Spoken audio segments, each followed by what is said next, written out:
ఓం నమః శివాయ, శ్రీమాత్రే నమః. మిత్రులకి, శ్రేభిలాషులకి, అలాగే నన్ను ఎంతగా ఆదరిస్తున్న యూట్యూబ్ ప్రేక్షకులందరికీ కూడా పేరు పేరు ధన్యవాదాలు. మిత్రులరా, మీ అందరికీ పరాదేవత ఎల్లవెల్లలా మీతో ఉండి మీ మనోవాంఛ నెరవేర్చాలని మనస్ఫూర్తిగా కోరుకుంటున్నాను. చాలామంది మిత్రులు, అక్క చెల్లెళ్ళు మెయిల్స్లోనూ కామెంట్స్లోనూ, గురువుగారు మాకు అన్నీ ఉన్నాయండి, కానీ మనశ్శాంతి లేదు. అంటే అన్నీ ఉన్నాయంటే ధన సంపాదన ఉంది, ఐశ్వర్యం ఉంది, కానీ మనశ్శాంతి లేదు. అలాగే మా కుటుంబ సభ్యుల మధ్య ఎప్పుడు గొడవలు వస్తున్నాయి, తగ్గడం లేదు. చాలా ప్రయత్నాలు చేస్తూ ఉన్నాం, కానీ మాకు నిత్యం ఏదో ఒక సమస్యతో గొడవ పడుతూనే ఉంటున్నాం. ఏదైనా నిత్య జీవితంలో డబ్బులు ఖర్చు కాకుండా తేలికగా మన ఇంట్లో ఉండే పదార్థంతో ఏదైనా ఉపాయం ఉందా అని చాలామంది అడిగారు. నిత్య పూజా విధానంలో ఒక చిన్న విధానం ఉంది. ఆ విధానం మీకు తెలియచేస్తాను. ఈ విధానం వల్ల మీ కుటుంబ సభ్యులు గొడవలు జరుగుతూ ఉన్నా, అలాగే మీకు మనశ్శాంతి లేకపోయినా మీరు ఈ చిన్న ప్రయత్నం చేసి చూడండి. ఇది శుక్రవారం నాడు చేయాలి. మీకు అంటే ఇంకా ఎటువంటి ఫలితాలు ఉంటాయి అని అనుమానం ఉంటుంది. మీకు మీ మాటకు విలువ లేదు, మీకు గౌరవం లేదు అని బాధపడుతూ ఉన్నవారు ఎవరైనా సరే ఈ చిన్న ప్రయత్నం చేసి చూడండి. ఈ ప్రయత్నానికి అంటే ఇందులో మళ్ళీ ఇంకొక సమస్య ఉంది. ఏంటంటే మా పిల్లలు కూడా చేయవచ్చా, మా పిల్లల మాట వినటం లేదు, చేయవచ్చా అని అడుగుతూ ఉంటారు. వారు కూడా చేయవచ్చు. అంటే మీ పిల్లలు మీ మాట వినకపోయినా, లేదంటే మీ మాట వినడానికి, మిమ్మల్ని గౌరవించడానికి, మీకు విలువ ఇవ్వడానికి కూడా చేయవచ్చు. అలాగే భార్యాభర్తల మధ్య గొడవలు అధికంగా జరుగుతున్నట్లయితే, ఇంట్లో ఏదో గొడవ అవుతుంది, గొడవ అవడం వల్ల భార్యాభర్తలు దూరంగా ఉంటున్నారు, వారిద్దరి మధ్య అన్యోన్యత లేదు. అలాంటప్పుడు కూడా మీరు ఈ ఉపాయం చేయవచ్చు.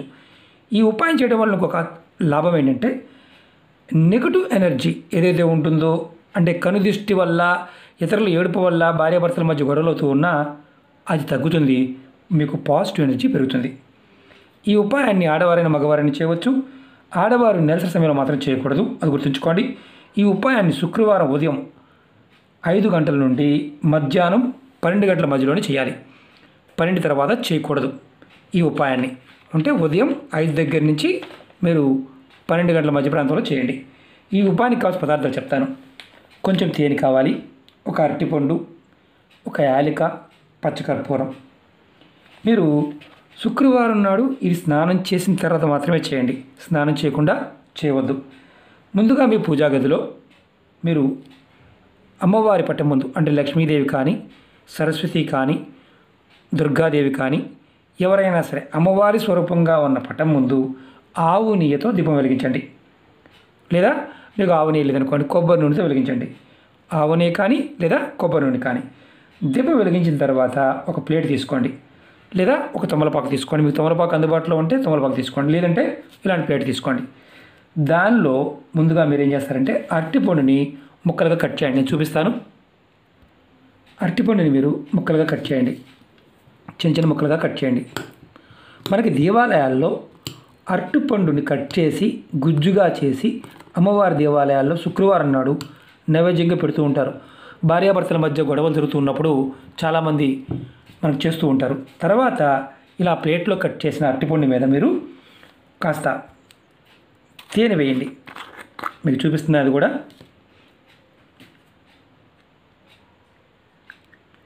ఇది చూపించడం కోసం చేస్తున్న మిత్రులారా, గుర్తుంచుకోండి. ఇలా తేనె వేయండి. తేనె వేసిన తర్వాత మనం ఏదైతే మిగతా పదార్థాలను అవి ఎలా చేయాలో చెప్తాను. మీరు అమ్మవారికి దీపం పెట్టిన తర్వాత, దీపం వెలిగించిన తర్వాత మీరు ప్లేట్ తీసుకొని దానిలో మీకు మామూలుగా తమలపాకు మీద చేయవచ్చు. తమలపాకు అందుబాటులో లేకపోతే ఇలా ప్లేట్ తీసుకోండి. అరటిపండు కట్ చేసి ముక్కలకు కట్ చేసి తేనె పైన వేసి అమ్మవారికి నైవేద్యంగా పెట్టండి. తర్వాత నైవేద్యంగా పెట్టిన తర్వాత మీరు ఒక పచ్చకర్పూరాన్ని, ఒక యాలక తీసుకోండి. ఇదిగోండి పచ్చకర్పూరం, యాలక. నేను మీకు చూపిస్తున్నాను. పచ్చకర్పూరం వేశాను, పైన యాలక పెట్టాను. తక్కువ చేద్దాం, ఎందుకంటే ఎక్కువ పొగ వస్తుంది. ఇప్పుడు మనం ఇలా తీసుకొని ముందు అమ్మవారికి నైవేద్యంగా పెట్టిన ప్లేట్ ఇలా ఉంచండి. చూడండి, మనం ఏం చేయాలంటే ఇప్పుడు ఈ పచ్చకర్పూరాన్ని అలాగే యాలకని వెలిగించాలి. చూపిస్తాను కూడా మీకు.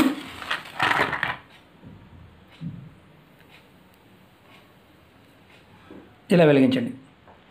వెలిగించిన తర్వాత మీరు మామూలుగా హారతి ఇచ్చే విధంగా మీరు అమ్మవారికి ముందు చూపించండి. అమ్మవారికి హారతి ఇవ్వండి. ఇచ్చిన తర్వాత అంటే ఇలా వెలిగించి అమ్మవారికి హారతి ఇవ్వండి. నేను మీకు మామూలుగా చూపిస్తున్నాను. హారతి ఇచ్చే దాంట్లోనే ప్లేట్లోనే చేయవచ్చు, మీకు అందుబాటులో లేకపోతే ప్లేట్లోనే చేయవచ్చు. తర్వాత మీరు ఈ ధూపాన్ని అన్ని గదులు, మీ ఇంట్లో ఉన్న అన్ని గదులు చూపించండి. తర్వాత చూపించిన తర్వాత ఇది తీసుకొచ్చి మళ్ళీ అమ్మవారి దగ్గర పెట్టండి. మీరు ఇప్పుడు పెట్టిన తర్వాత అరటిపండు ముక్కలు కట్ చేసి మనం ఏదైతే తేనె వేసాం కదా, ఆ నైవేద్యాన్ని ఇంట్లో ఉన్న కుటుంబ సభ్యులందరికీ కూడా ఒక్కొక్క ముక్క, చిన్న అరటిపండు ముక్కని కుటుంబ సభ్యులందరికీ ప్రసాదంగా ఇవ్వండి. మీరు కూడా తీసుకోండి. ఈ ఉపాయాన్ని మీరు ప్రతి శుక్రవారం చేయండి. ఈ ఉపాయం చేసిన కొన్ని రోజుల్లోనే మీకు మార్పు కనిపిస్తుంది. కుటుంబ సభ్యుల మధ్య గొడవలు తగ్గుతాయి, భార్యాభర్తల మధ్య అన్యోన్యత పెరుగుతుంది, మీ ఇంట్లో సకారాత్మక శక్తి పెరుగుతుంది. మీ మనసులో ఏదైతే మనశ్శాంతి కావాలనుకుంటున్నారో, గౌరవం కావాలనుకుంటున్నారో, పిల్లల మాట వినాలనుకుంటున్నారో వారందరూ మీ దారికి వస్తారు. ఇది మనం దేవాలయాన్ని చేస్తూ ఉంటాం. ఇది మన ఇంటి దగ్గర కూడా చేయవచ్చు. ఖర్చు అయ్యేది అరటిపండు, కొద్దిగా తేనె. ఇది మీకు అద్భుతమైన ఫలితాలు ఇస్తుంది. అలాగే మీరు ఇది శుక్రవారం చేయండి. మీరు కంటిన్యూగా చేస్తే చాలా త్వరగా ఫలితం ఉంటుంది. అలాగే మీరు రెగ్యులర్గా అంటే ప్రతిరోజు కొంతమంది తేనెని అలాగే పెట్టే అలవాటు ఉంటుంది, వారు మామూలుగా చేసుకోండి. ఎవరైతే సమస్యలతో బాధపడుతున్నారో వారు ఈ విధంగా చేసి చూడండి. అలాగే మీకు ఈ వీడియో నచ్చినట్లయితే లైక్ చేయండి, ఛానల్ని సబ్స్క్రైబ్ చేసుకోండి, పక్కనే ఉన్న గంట సింబల్ యాక్టివేట్ చేసుకోండి, 10 మంది మిత్రులకు షేర్ చేయండి. ఎన్నో రకాల సమస్యల మీద వీడియోలు చేయడం జరిగింది. మీరు నా వీడియోస్లోకి వెళ్ళండి, అలాగే ప్లేలిస్ట్లోకి వెళ్ళండి, మీరు ఆచరించగలిగేదాన్ని ప్రయత్నించండి. ఒకటి గుర్తుంచుకోండి, ఇవి మన పూర్వీకులు మనకి జీవన విధానంలో భాగంగా చేశారు. దీనిని మనం ఎప్పుడైతే చేస్తామో పరిపూర్ణమైన విశ్వాసంతో, నమ్మకంతో చేయండి. ఫలితం 100% వచ్చి తీరుతుంది. పదార్థమే కదా, మనం రోజు చేస్తున్నాం కదా అనుకోవద్దు. మీరు పరిపూర్ణమైన విశ్వాసం, నమ్మకంతో ప్రయత్నం చేస్తే ఫలితం వచ్చి తీరుతుంది. అలాగే కొంతమంది అక్క చెల్లెళ్ళు మెయిల్స్లోను, కామెంట్స్లోను, గురువుగారు మాకు ఈ పాండమిక్ సమయంలో కుటుంబ పరంగా విపరీతమైన సమస్యలు ఎదుర్కొంటున్నాము అని చాలామంది అడిగారు. ఇది తేలికైన, ఎటువంటి ఖర్చుతో కూడుకున్నది కాదు. అలాగే మన వస్తువులు కూడా పెద్దగా అవసరం లేదు, ఇంట్లో ఉండే వాటితోనే చేయవచ్చు.